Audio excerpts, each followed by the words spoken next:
அமெரிக்காவில் வேலை பார்க்கேன். கொஞ்ச நாளைக்கு முன்னாடி விடுமுறைக்காக எங்கள் ஊருக்கு வந்திருந்தேன். அப்போ எங்கள் அப்பா ஒரு நாள், வா பேங்குக்கு போவோம், ஒரு சின்ன விஷயமா ஒரு வேலை இருக்குது அப்படின்னு என்னை கூப்பிட்டாங்க. சரிப்பா அப்படின்ட்டு நானும் போனேன். பேங்க்லேயே ஒரு 1.5 மணி நேரம் ஆயிடுச்சு. பேங்கை விட்டு வெளியில் வந்தோடனே நான் அப்பாட்ட ஒரு சின்ன கேள்வி கேட்டேன்.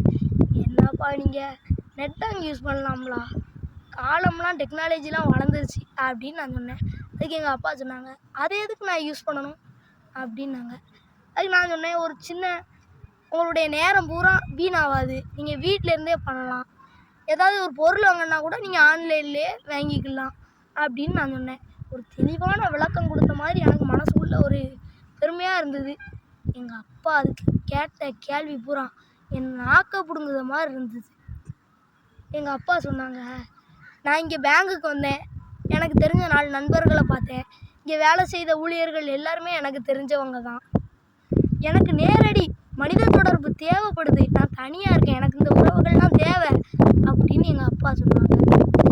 ஒரு 2 வருஷத்துக்கு முன்னாடி கூட நான் எனக்கு உடம்பு சரியில்லாமல் இருந்தப்போ மயக்கம் போட்டு விழுந்துட்டேன்.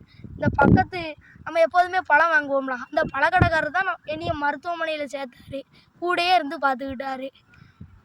கொஞ்ச நாளைக்கு முன்னாடி கூட உங்கள் அம்மா நடந்து வரையில் கீழே விழுந்துட்டாங்க வலிக்கு. பக்கத்து திரு மளிகை கடைக்காரர் தான் கூட்டிகிட்டு வந்து நம்ம வீட்டுக்கு விட்டார். அவருக்கு நம்மளோட வீட்டு அட்ரஸ் தெரியும். இதெல்லாம் ஆன்லைனில் கிடைக்குமாப்பா அப்படின்னு என்கிட்ட கேட்டாங்க. எனக்கு முகமெல்லாம் சுருங்கிடுச்சு.